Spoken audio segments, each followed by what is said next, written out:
नाज़रीन, अब दूसरे सेगमेंट की तरफ बढ़ते हैं और दो इंतहाई अहम दानिशवर जो गहरी निगाह रखते हैं इन तमाम वेरी सीरियस डेवलपमेंट्स जो हो रही हैं हमारे खत्ते के हवाले से, डॉक्टर कमर चीमा हैं और अहमद हसन साहब दानिशवर बैनुल-अक़वामी अमूर के माहिर हैं। बहुत शुक्रिया आपने हमें वक्त दिया। चीमा साहब, पहले तो मैं आज जो न्यूयॉर्क टाइम्स की स्टोरी है उसके हवाले से बात करता हूं कि बाकायदा स्टोरी ये कह रही है कि जो इंडिया है वो बाकायदा लॉबिंग कर रहा है और एक हमले या स्ट्राइक की तैयारी के लिए। इस हवाले से आपकी क्या खबरें हैं? और ये और एक और बात, क्योंकि देखें ना, it's like playing with fire. दो न्यूक्लियर आर्म्ड स्टेट्स हैं और अगर उसमें, और हमारे पास तो जाहिर है कि अददी बर्तरी उन्हें हासिल है। हमने डेटर्स के लिए एटम बम बनाया था वो कोई इस्तेमाल के लिए तो नहीं होता, मगर ये कि हमारे पास क्या कोई इंडिया ऑप्शन छोड़ेगा? And do you think that things are going to that point of no return, which is a horrible scenario not for us only but the whole of this globe? जनाब चीमा साहब। बहुत शुक्रिया काजी साहब। देखिए, पहली बात तो ये है कि जब ये वाकया हुआ तो जारी बात है, इंडिया की जो पहली कोशिश थी वो ये थी कि ग्लोबल सिंपैथी ली जाए और दुनिया हमें कॉल करे। देखिए, इससे पहले एक चीज़ को समझें, इंडिया को पिछले कुछ अरसे के दौरान यूरोपियन यूनियन, अमेरिका और तमाम वेस्टर्न वर्ल्ड ने अपना एक कॉम्प्रिहेंसिव स्ट्रेटेजिक पार्टनर बनाया है। इवन के अमेरिकन एक स्टेप आगे चले गए, उन्होंने कहा comprehensive global strategic partner India and America की है। इंडिया कहता है कि हमें इस लेंस से आप देखें, बिकॉज आप हमें अपना पार्टनर कहते हैं, तो जो हमारा मसला है उस मसले को एड्रेस करें। सो उसके लिए उन्होंने क्या किया कि जब ये वाकया हुआ तो उन्होंने कहा कि जिस तरह की हमें ज़रूरत है वो ज़रूरत दी जाए। मिसाल के तौर पे, चलो नेटो कंट्रीज़ का तो ये है कि अगर एक पे हमला तो सब पे हमला एक चीज़ है, तो वो कहते हैं कि हम आपकी ऑलमोस्ट एक नॉन नेटो एलाय हैं, हम आपके इंडो पैसिफिक में पार्टनर हैं, आप हमसे चाइना में सपोर्ट मांगते हो, चाइना के खिलाफ सपोर्ट मांगते हो, एशिया पैसिफिक में कहते हो, इंडो पैसिफिक में कहते हो अपनी नेवी को एक्सपैंड करो, हम वेपनाइज कर रहे हैं फिलिपाइन को और बहुत सारे मुल्कों को, वो कह रहे हैं कि हमें हमारी जो हम कहते हैं वो करो। सो वेस्टर्न वर्ल्ड जो है उसने इस चीज़ को महसूस किया और उन्होंने एक पैटर्न बस स्टडी किया इनका कि ये जो कर रहे हैं उसके, मिसाल के तौर पे जिस दिन ये वाकया हुआ है काजी साहब, उसके ठीक 28 घंटे के बाद तमाम की तमाम चीज़ें जो हैं वो कर दी गई। आपने इंडस वाटर ट्रीटी भी ख़त्म कर दी, फलां चीज़ भी ख़त्म कर दी, तो लोग समझते हैं कि बहुत जल्दी कंक्लूजन निकाला है। और दूसरी बात यह है कि अगर आपको याद हो, 2 दिन पहले स्टेट डिपार्टमेंट की स्पोक्स पर्सन ने कहा कि I will not talk about the status of the Kashmir, मैं कश्मीर के स्टेटस पे बात नहीं करूंगी कि ये किसके साइड में जाता है या क्या है, या पाकिस्तान का हक है या इंडिया का हक है।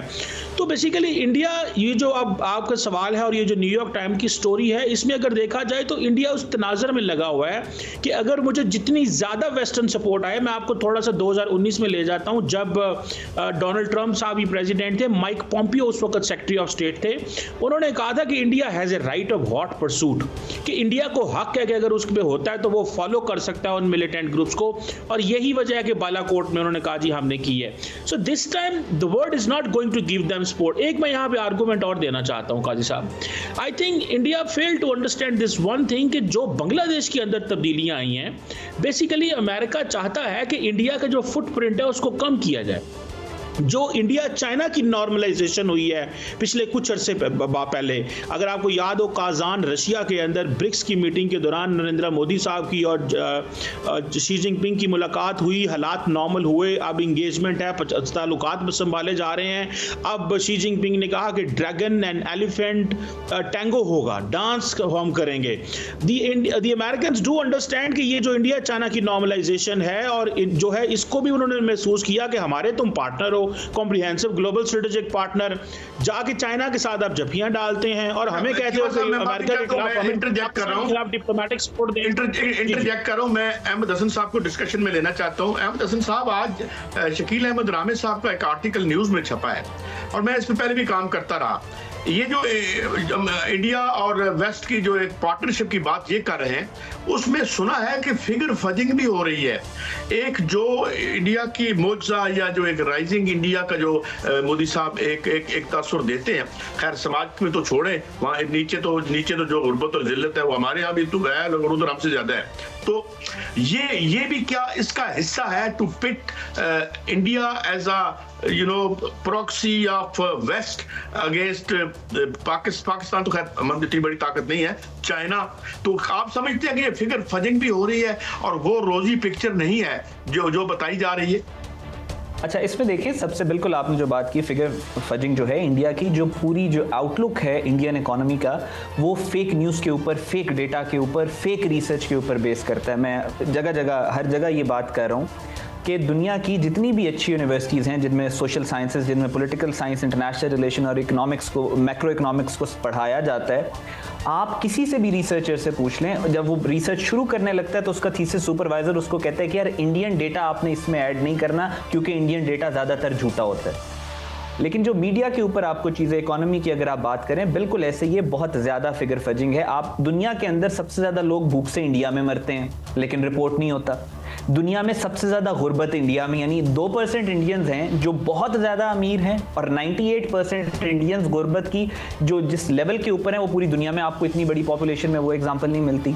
इंडिया बूस्ट करता है कि वो हिंदुत्व हैं और वो अब RSS और हिंदू राष्ट्र बनाएंगे, लेकिन इंडिया की इकोनॉमी का जो सबसे पावरफुल और सबसे मेजर पोर्शन जो इंडिया को मिलता है वो उन एक्सपोर्ट से मिलता है जो वो 3 मुसलमान ममालिक में करते हैं, यानी 6 टोटल ममालिक हैं जिनमें सबसे ज़्यादा एक्सपोर्ट्स हैं। उसमें टॉप 3 जो हैं वो गल्फ कंट्रीज़ हैं, मुस्लिम कंट्रीज़ हैं। इंडिया को सबसे ज़्यादा जो रेमिटेंसेज आती हैं वो भी मुसलमान ममालिक से आती हैं। पूरी दुनिया के इकोनॉमिक इंडिकेटर्स में आपका जो पूरी दुनिया में सबसे ज़्यादा पेगन कल्चर आपको इंडिया में मिलता है। इंडिया के अंदर ऐसे गाँव मौजूद हैं अभी भी जहाँ पे खामन मर जाए तो औरत अपने आप को उसके साथ जला लेती है। बहुत ज़्यादा फेक न्यूज़ वहाँ से फैलती हैं। एक फेक न्यूज़ उनकी तरफ से आई कि चाइना जो है वो पाकिस्तान को मिसाइल दे रहा है। आप क्या समझते हैं कि ऐसी कोई न्यूज़ है और इसमें कोई हकीकत है? दूसरा, अभी जो चीमा साहब कह रहे थे कि उन्होंने लॉबिंग शुरू कर दिया, क्या वो अपनी लॉबिंग में कामयाब हुए हैं? मुझे तो लगता है कि उनको ना अंदरूनी तौर पे ना बैरूनी तौर पे कोई पजीराई मिली है, जो कि पाकिस्तान के वज़ीर आज़म को एक पजीराई मिली कि उन्होंने कहा कि गैर जानबदार तहकीकात कराई जाए। जी देखें, इसमें जो ममालिक इस वक्त इंडिया को अगर पसे पुश्त यानी बैकग्राउंड के अंदर जो सपोर्ट करना, ये जो सारा फॉल्स फ्लैग ऑपरेशन हुआ है, जाहिर है इसके पीछे बहुत सारी ताकतें इन्वॉल्व थी। इसके पीछे एक पूरा प्लान था। इंडिया ने जो JD Vance के आने के बाद ये सारा ड्रामा किया, उसको प्लान इन्होंने बहुत अरसा पहले से किया हुआ था, जंगी तैयारियां ये कर रहे थे। तो फॉल्स फ्लैग ऑपरेशन का मकसद ये था कि दुनिया से सपोर्ट लेना, लेकिन वो इतने भोंडे अंदाज से इन्होंने किया कि एक्चुअली कोई मुल्क उसको डिफेंड कर ही नहीं सकता। जो इंडिया को सपोर्ट करना भी चाहते हैं वो भी ऑफिशियली इसको सपोर्ट नहीं कर सकते, इंडिया के स्टैंड्स को। दूसरी बात ये कि मैंने लास्ट प्रोग्राम में भी आपके साथ ये डिस्कस किया था, मुझे अच्छी तरह याद है कि दुनिया में इस वक्त हार्ड पावर का दौर है। अच्छा अहमद हसन साहब, मैं बीच में सॉरी इंटरजेक्ट करता हूँ, और चीमा साहब के पास जाने से पहले मियां साहब आपके पास एक स्टोरी है कि why the Lions share of all the hits और जो टेररिस्ट अटैक्स हैं वो बीजेपी के गवर्नमेंट में रिपोर्ट हो रहे हैं, और मैं एक वीडियो भी देख रहा था, वायरल हो रही थी, और ये इलेक्शंस के करीब होते हैं। इसके बारे में मुझे बताएं, फिर मैं चीमा साहब से रहनुमाई लेता हूँ। मियां साहब देखें काजी साहब, ये भारत के अंदर से ये आवाज़ें उठ रही हैं कि जितने भी टेररिस्ट अटैक हुए हैं उसमें बीजेपी की हुकूमत थी, और बीजेपी ने कई अटैक्स जो बाकायदा तौर पे कहा गया है कि कराए हैं। 1999 का जो अटैक था कारगिल का, और जिम्मेदारी वो भी बीजेपी की पर पड़ती है। 2002 और 2017 के अमरनाथ में यात्रियों पर हमले जो हुए वो भी मोदी सरकार के होते हुए हुए, और ये भी कहा जाता है कि 2016 को पठानकोट और उरी पर हमला करवाया गया, ये भी जिम्मेदारी बीजेपी हुकूमत की है। 2019 को पुलवामा हमला हुआ, मोदी सरकार की सियासी चाल थी, और ये मोदी हुकूमत ने आते ही भारत के से जो है वो खतरात से दो चार किया। और अभी भी बिहार के इलेक्शन जो है बिहार के वो होने वाले हैं, और उस पर जो है ये पहलगाम का हमला करवाकर पाकिस्तान पर इल्ज़ाम लगाया है। तो जितने भी टेररिस्ट अटैक जो पहले माजी में हुए हैं ये सारे के सारे बीजेपी गवर्नमेंट में क्यों हुए हैं, और मोदी सरकार की पुष्टपनाही से ही हुए हैं, और ये साबित हो चुके हैं बाकायदा एक एक करके। और यहाँ पर जब उस वक्त आपको याद होगा काजी साहब के नहीं, ये बड़ा इंटरेस्टिंग है, ये बड़ी जो आपने एक में भी है कोइंसिडेंस, मगर हम अपने फाजिल दोस्तों की तरफ बढ़ते हैं। चीमा साहब, एक तो इस पे आप कमेंट कीजिएगा और साथ ये बताएं कि चाइना हमारा साथ ही तो रहा है और उसने हमें हमारी आर्मी की ज्यादा अब डिपेंडेंस जो है इक्विपमेंट के हवाले से वो अब चाइनीज पे है। तो इन खबरों में कितनी सदाकत है कि जो कहा जा रहा है कि कुछ डिप्लॉयमेंट्स हो रही है, कुछ जो है वो मिसाइल सिस्टम्स आ रहे हैं, इसमें कितनी सदाकत लगती है आपको चीमा साहब? देखिए काजी साहब, ये आप देखें कि ये अभी जब से ये सिचुएशन डेवलप हुई है तो आपने सुना होगा ना वर्ड इंफॉर्मेशन वॉरफेयर। ये भी एक वॉरफेयर ही है, खबर फैलाना, फेक न्यूज़ फैलाना और ख़बरें बताना जनाब पाकिस्तान की ये कर रहा है, कोई कह रहा है जी पाकिस्तान की लीडरशिप मुल्क से बाहर चली गई है, कोई कह रहा है जी ये हो रहा है, कोई कह रहा है वो हो रहा है। तो ये बस आवाम तक चीज़ें फैलाने के लिए चीज़ें होती हैं। सो पाकिस्तान के पास सफिशेंट रिसोर्सेज मौजूद हैं। अब आप इमेजिन करें कि क्या अब पाकिस्तान के पास अब इतने 77-78 साल हो गए हैं, तो अगर for example India at this time कुछ करने जा रहा है तो हम फटाफट चाइना चले जाएंगे कि हमें कुछ दें? ये मजाक है, बस वो दरअसल टाइम कंज्यूम कर रहे हैं, क्योंकि इंडिया के अंदर ये तासुर डेवलप किया जाता है कि जी चाइना से बड़ी मदद आएगी और ये कुछ होगा। सो ये एक इंफॉर्मेशन वॉरफेयर का हिस्सा है, अदरवाइज ये कुछ नहीं है। पाकिस्तान बड़ा कैपेबल है। अब JF-17 थंडर जैसे फॉर एग्जांपल जहाज हमने और चाइना ने मिलकर किए हैं, सो हम तो सेल्फ सफिशिएंसी की तरफ जा रहे हैं। आप साहब ये कह रहे हैं कि indigenously we are capable enough to defend ourselves, लेकिन मैं एक और बड़ी दिलचस्प चीज की तरफ जाना चाहता हूँ। आज मैं अहमद हसन साहब एक पीस देख रहा था RK सिंह जो सम पार्टी का, कि ये जो एक वो कह रहे थे जी लेफ्टिनेंट जनरल अर्नाब गोस्वामी साहब, तो ये या हमारे यहाँ भी चले कोई हो गया, आप तो चाहते हैं कि हम जरा ऑब्जेक्टिव बात करें। तो ये सारी जंग जो है मुझे लगता है कि इंडियन मीडिया पे, और मैंने आपको भी इस जंग में हिस्सा लेते हुए देखा है, तो ये मतलब is this the way the Indian बहुत अच्छे प्रोग्राम होते हैं। मैं वहाँ पे खापर साहब को देखता हूँ और अरुंधति राय को फॉलो करता हूँ, और ये जो जवेद नकवी साहब हैं जो डॉन के हैं, they are very good people and I'm really fan of them, but this part of the Indian media ये कुछ बड़ा unthinkable सा है। ये क्यों कैसे डेवलप हुआ अहमद हसन साहब?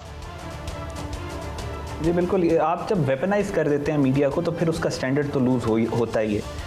और जब इनका प्रॉब्लम ये है कि इनकी जो आइडियोलॉजी है, जो नज़रिया है, जो नेशनल कोहेशन है, जो इंडिया को इन्होंने इकट्ठा रखा हुआ है पिछले 1-2 हज़ार साल में, it always took a Muslim ruler to unite India. अभी ये जो इंडिया इकट्ठा है ये एक आर्टिफिशियल तरीके से इकट्ठा है, कभी इकट्ठा नहीं रहा। और उस आर्टिफिशियल तरीके के पीछे जो इनका नज़रिया और आइडियोलॉजी है वो उन्होंने इसी मीडिया, ये अरनाब जैसे और इस तरह के जो हमेशा से इनकी इंडिया की रियासत का नैरेटिव और माउथ पीस हैं, उन्होंने एक फेक नैरेटिव जो अपना बिल्डअप किया हुआ है कि अखंड भारत का कॉन्सेप्ट और हिंदू राष्ट्र का कॉन्सेप्ट और ये सारा कुछ और ग्रैंडियोसिटी जो ये लेके आते हैं, जाहिर है वो एक फेक है, एक प्रोपेगेंडा है, उसमें कोई हकीकत नहीं है। तो इस वजह से फिर ये एक विशियस साइकिल है। मोदी को ये मीडिया कॉम्प्लीमेंट करता है, इस मीडिया से वो भक्त अपने जो कल्टिस्ट हैं उनको जनरेट करते हैं, उनके माइंड को पॉइजन करते हैं और फिर वो जो कल्ट हैं वो फिर मोदी को सपोर्ट करते हैं। तो ये एक साइकिल है जिस पे इंडियन गवर्नमेंट ने अपने मीडिया को इस्तेमाल करके लगाना शुरू कर दिया। जो अर्नाब गोस्वामी की बात है, उसका जो चैनल है रिपब्लिक, डॉक्यूमेंटेड एविडेंस मौजूद है कि उसको अजित कुमार डोवल जो इंडिया का नेशनल सिक्योरिटी एडवाइजर है,